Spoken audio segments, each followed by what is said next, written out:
आप सभी का स्वागत है आपका अपना क्लास मैजिकल क्लास 2.0 में।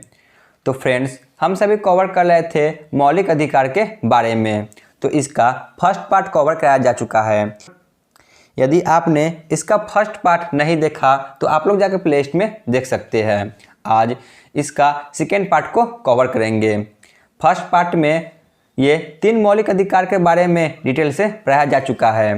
तो आज इससे आगे इन 3 मौलिक अधिकार के बारे में डिटेल से पढ़ेंगे और सुप्रीम कोर्ट के द्वारा जो 5 प्रकार के रिट जारी किया जाता है उनके बारे में भी देखेंगे और जो भारतीयों के साथ साथ विदेशों को प्राप्त मौलिक अधिकार है उन सभी को भी कवर करेंगे।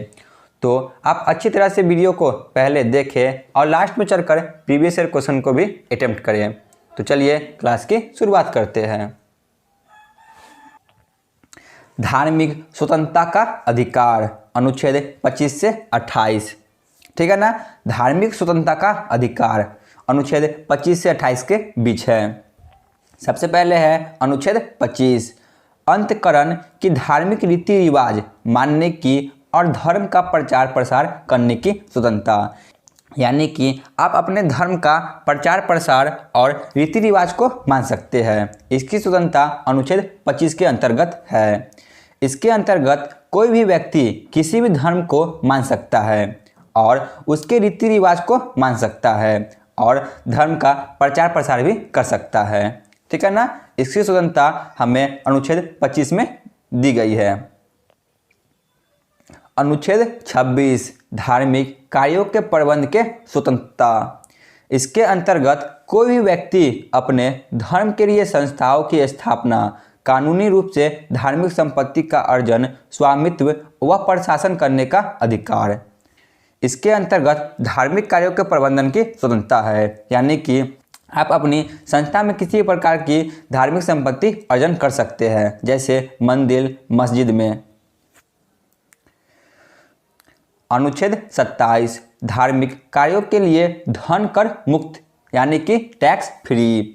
राज्य किसी व्यक्ति को ऐसे कर देने के लिए बाध्य नहीं कर सकता जिसकी आय किसी विशेष धर्म अथवा धार्मिक संप्रदाय की उन्नति या पोषण के लिए वह की गई हो। ठीक है ना। यानी कि जो राज्य है या किसी भी व्यक्ति को ऐसे कर देने के लिए बाध्य नहीं कर सकता जो कि विशेष धर्म अथवा संप्रदाय के उन्नति या पोषण के लिए वह की गई हो। अनुच्छेद 27, धार्मिक कार्यों के लिए धन कर मुक्त टैक्स फ्री। अब है अनुच्छेद 28, सरकारी खर्चे से चलने वाले संस्थान में धार्मिक शिक्षा नहीं दी जाएगी। यानी कि जो सरकारी खर्चे से चलती है संस्था तो उसमें किसी प्रकार की धार्मिक शिक्षा नहीं दी जाएगी। इसके अंतर्गत सरकारी खर्चे से चलने वाली किसी भी शिक्षण संस्थान में कोई भी धार्मिक शिक्षा नहीं दी जाएगी। ऐसे शिक्षण संस्थान अपने विद्यार्थियों को किसी भी धार्मिक अनुष्ठान में भाग लेने या किसी धर्म उपदेश को जबरदस्ती सुनने हेतु बाध्य नहीं कर सकता। यानी कि किसी भी संस्थान में आपको धार्मिक अनुष्ठान में भाग लेने और धार्मिक उपदेश को सुनने के लिए जबरदस्ती नहीं की जा सकती है। आगे है संस्कृति और शिक्षा संबंधी अधिकार। तो यह अनुच्छेद 29 से 30 के बीच वर्णित है। अनुच्छेद 29, अल्पसंख्यक वर्गों के हितों का संरक्षण, मोस्ट VVI। न जाने कितने बार एग्जाम में पूछा गया है। अनुच्छेद 29, अल्पसंख्यक वर्गों के हितों का संरक्षण। इसके अंतर्गत कोई भी अल्पसंख्यक वर्ग अपनी भाषा, लिपि, संस्कृति को सुरक्षित रख सकता है और केवल भाषा, जाति, धर्म के आधार पर किसी भी शैक्षिक संस्थान में प्रवेश करने से नहीं रोका जा सकता है। ठीक है ना। जो अनुच्छेद 29 है तो यह अल्पसंख्यक वर्गों के हितों का संरक्षण है। तो इसमें किसी भी अल्पसंख्यक वर्ग के अपनी भाषा, लिपि या संस्कृति को सुरक्षित रख सकता है। तो इसमें केवल भाषा, जाति या धर्म के आधार पर उस व्यक्ति को शैक्षिक संस्था में प्रवेश करने से नहीं रोका जा सकता है। यानी कि वह अपने मातृभाषा में भी पढ़ाई कर सकते हैं। ठीक है ना। अपने धर्म, जाति के आधार पे और भाषा के आधार पे वो अपने पढ़ाई कर सकते हैं। इसके आधार पर उन्हें शैक्षणिक संस्थान में प्रवेश करने से नहीं रोका जा सकता है। अनुच्छेद 30 अल्पसंख्यक वर्गों को अपने शिक्षण संस्थानों की स्थापना और प्रशासन करने का अधिकार। यानी कि जो अल्पसंख्यक वर्ग है यह अपने शिक्षा हेतु संस्थान की स्थापना कर सकते हैं। तो इसके अंतर्गत कोई भी अल्पसंख्यक वर्ग अपनी पसंद का शैक्षणिक संस्थान चला सकता है और सरकार उन्हें अनुदान देने से किसी तरह का भेदभाव नहीं करेगी। ठीक है ना। जो अल्पसंख्यक वर्ग है तो ये अपने शिक्षा हेतु अपना संस्थान चला सकते हैं और सरकार इसमें अनुदान देने से भी पीछे नहीं हटेगी, जैसे मदरसा और संस्कृत विद्यालय। ठीक है ना। इस प्रकार के संस्थान में सरकार भी इनका साथ देते हैं।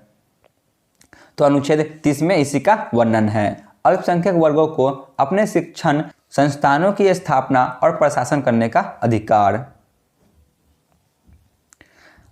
अनुच्छेद 31 को नहीं कवर किए हैं क्योंकि अनुच्छेद 31 में संपत्ति का अधिकार है और संपत्ति के अधिकार को मौलिक अधिकार से समाप्त कर दिया गया है और इसे अनुच्छेद 301 के तहत कानूनी अधिकार बना दिया गया है। तो चलिए देखते हैं अनुच्छेद 32 मोस्ट VVI। अनुच्छेद 32 संवैधानिक उपचारों का अधिकार। ठीक है ना। संवैधानिक उपचारों का अधिकार का वर्णन अनुच्छेद 32 में है। संवैधानिक उपचारों का अधिकार को डॉक्टर भीमराव अंबेडकर ने संविधान का हृदय और आत्मा कहा है। जो डॉक्टर भीमराव अंबेडकर है तो इन्होंने संवैधानिक उपचारों के अधिकार को यानी कि अनुच्छेद 32 को संविधान का हृदय या आत्मा कहा है। मोस्ट VVI न जाने कितने बार प्रश्न पूछा गया है कि बताइए जो डॉक्टर भीमराव अंबेडकर है तो इन्होंने किस अनुच्छेद को संविधान की हृदय आत्मा कहा है, तो वह होगा अनुच्छेद 32 को। Heart and soul of Indian constitution अनुच्छेद 32। ठीक है ना। Heart and soul of Indian constitution यानी कि संविधान की आत्मा और हृदय अनुच्छेद 32 को कहा जाता है। इसे मूल अधिकारों का संरक्षण कहा जाता है क्योंकि अगर आपके मौलिक अधिकारों का हनन होता है तो आप सीधा सुप्रीम कोर्ट जा सकते हैं। ठीक है ना। यदि आपके मौलिक अधिकार को किसी प्रकार से छीना जाता है तो उस समय आप सीधे सुप्रीम कोर्ट जा सकते हैं। ठीक है ना। तो इसी का वर्णन अनुच्छेद 32 में है, इसीलिए इसे संविधान का हृदय या आत्मा कहा जाता है। यदि आपको किसी प्रकार का अधिकार छीना आता है तो उसके लिए पहले आप निम्न न्यायालय फिर उच्च न्यायालय तब जाके सुप्रीम कोर्ट में जाते हैं, परंतु यदि आपसे मौलिक अधिकार छीने आते हैं तो इसमें आप सीधे सुप्रीम कोर्ट जा सकते हैं। सुप्रीम कोर्ट व्यक्ति के मूल अधिकार को सुरक्षित करने के लिए रिट जारी करता है। ठीक है ना। जो सुप्रीम कोर्ट है तो यह व्यक्ति के मूल अधिकार को सुरक्षित करने के लिए 5 प्रकार के रिट जारी करते हैं। देख लेते हैं 5 प्रकार के जो रिट है इनके बारे में। पहला है बंदी प्रत्यक्षीकरण यानी कि हैबिस कॉर्पस। दूसरा परमादेश मैंडेमस। तीसरा अधिकार परीक्षा क्वो वारंटो। चौथा प्रतिषेध प्रोहिबिशन। पांचवा उत्प्रेषण सर्सियोरेरी। तो चलिए इन सभी रिटों को अच्छी तरह से देख लेते हैं जिससे आपको आसानी से याद हो जाए।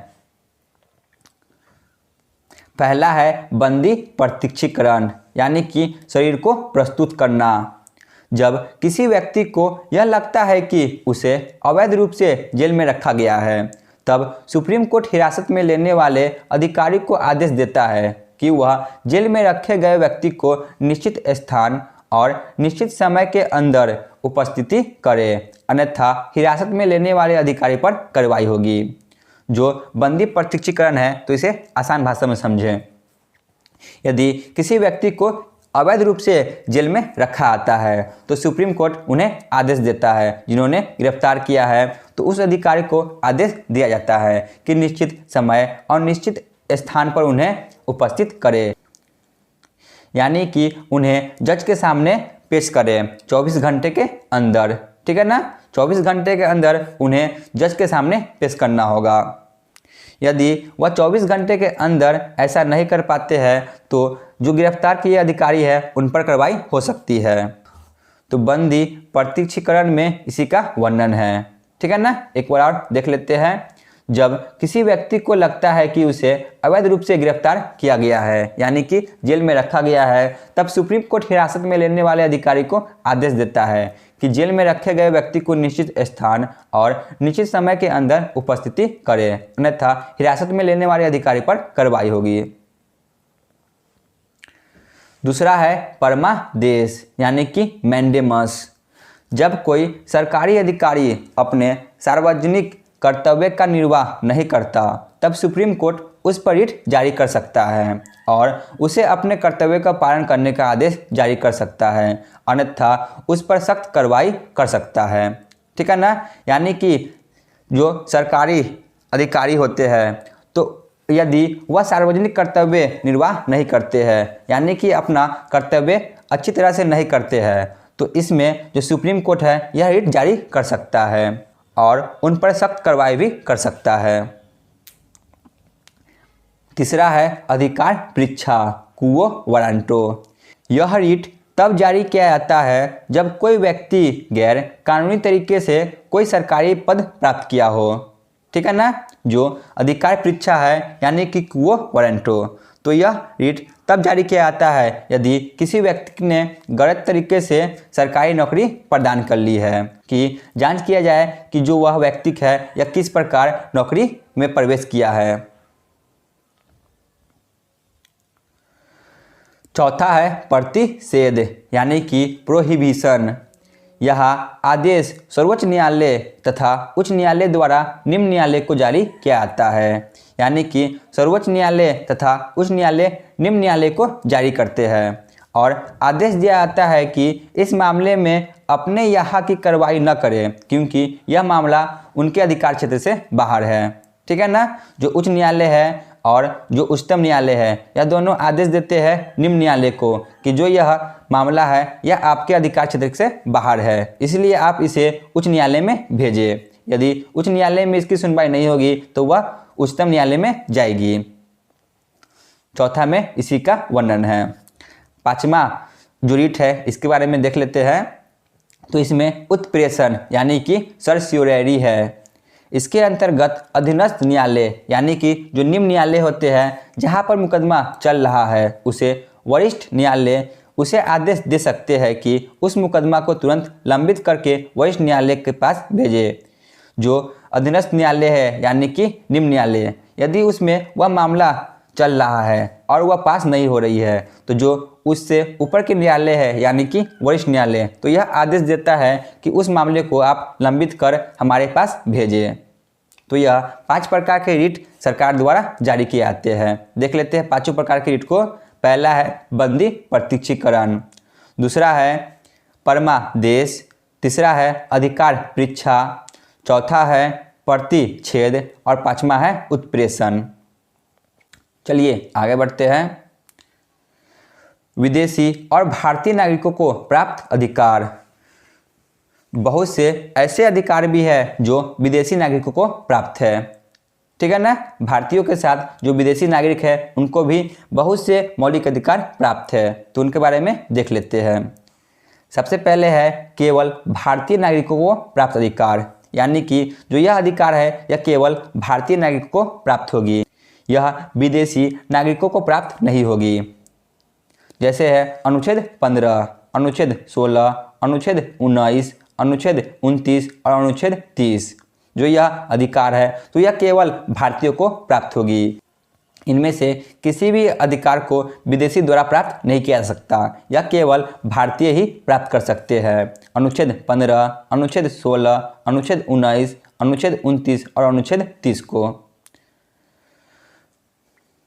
मौलिक अधिकार जो भारतीयों के साथ साथ विदेशियों को भी प्राप्त है। ठीक है ना, देख लेते हैं कौन से मौलिक अधिकार है जो भारतीयों के साथ साथ विदेशी नागरिकों को भी प्राप्त है।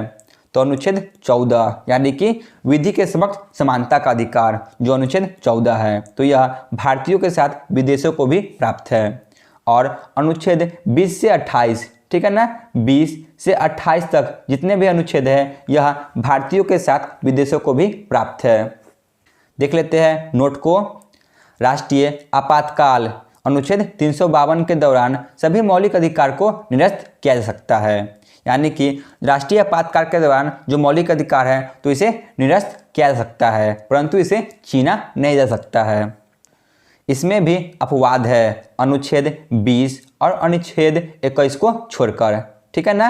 राष्ट्रीय आपातकाल के दौरान जितने भी मौलिक अधिकार है इन सभी को निरस्त किया जा सकता है, परंतु इसमें भी अपवाद है। अनुच्छेद 20 और अनुच्छेद 21 को राष्ट्रीय आपातकाल के दौरान भी निरस्त नहीं किया जा सकता है, ठीक है ना। तो इसी को आपको याद रखना है कि अनुच्छेद जो 20 है और 21 है इसे राष्ट्रीय आपातकाल के दौरान भी निरस्त नहीं किया जा सकता है। तो यहाँ पे हमारा थ्योरी क्लास समाप्त होती है। तो चलिए चलते हैं प्रीवियस ईयर क्वेश्चन पे। पहला प्रश्न है, मौलिक अधिकार का वर्णन किस अनुच्छेद में है? मौलिक अधिकार का वर्णन ऑप्शन बी 12 से 35 के बीच है। क्वेश्चन नंबर 2, मौलिक अधिकार को किस देश के संविधान से लिया गया है? इसे अमेरिका के संविधान से लिया गया है। क्वेश्चन नंबर 3, किस मौलिक अधिकार को मूल संविधान से हटाया गया है? जो पहले मौलिक अधिकार था परंतु इसे हटा दिया गया है, तो वह है ऑप्शन ए संपत्ति का अधिकार। क्वेश्चन नंबर 4, वर्तमान संविधान में कितने मौलिक अधिकार प्राप्त है? तो ऑप्शन बी 6 प्रकार के मौलिक अधिकार प्राप्त है। क्वेश्चन नंबर 5, धार्मिक रीति रिवाज मनाने की स्वतंत्रता किस अनुच्छेद में है? तो ऑप्शन सी अनुच्छेद 25 में है। क्वेश्चन नंबर 6, अल्पसंख्यक वर्ग के हितों का संरक्षण का वर्णन किस अनुच्छेद में है? ऑप्शन सी अनुच्छेद 29 में है, अल्पसंख्यक वर्ग के हितों का संरक्षण का वर्णन। क्वेश्चन नंबर 7, संवैधानिक उपचारों का अधिकार का वर्णन किस अनुच्छेद में है? तो ऑप्शन डी अनुच्छेद 32 में है। क्वेश्चन नंबर 8, अनुच्छेद 32 को संविधान की आत्मा या हृदय किसने कहा है? तो अनुच्छेद 32 को संविधान की आत्मा या हृदय डॉक्टर भीमराव अंबेडकर ने कहा है। क्वेश्चन नंबर 9, राष्ट्रीय आपातकाल के दौरान किस मौलिक अधिकार को निरस्त नहीं किया जा सकता है? तो ऑप्शन ए अनुच्छेद 20 और 21 को आपातकाल के दौरान भी इसे निरस्त नहीं किया जा सकता है। तो चलिए चलते आज के अंतिम प्रश्न पे। भारतीयों के साथ विदेशों को प्राप्त मौलिक अधिकार कौन है? तो भारतीयों के साथ विदेशों को भी प्राप्त मौलिक अधिकार इनमें से 23 है, जो कि विदेशी नागरिकों को भी प्राप्त है। तो आज का क्लास यहीं पे समाप्त होती है। आप लोग कमेंट में जरूर बताएं कि आपको यह क्लास कैसा लगा। धन्यवाद।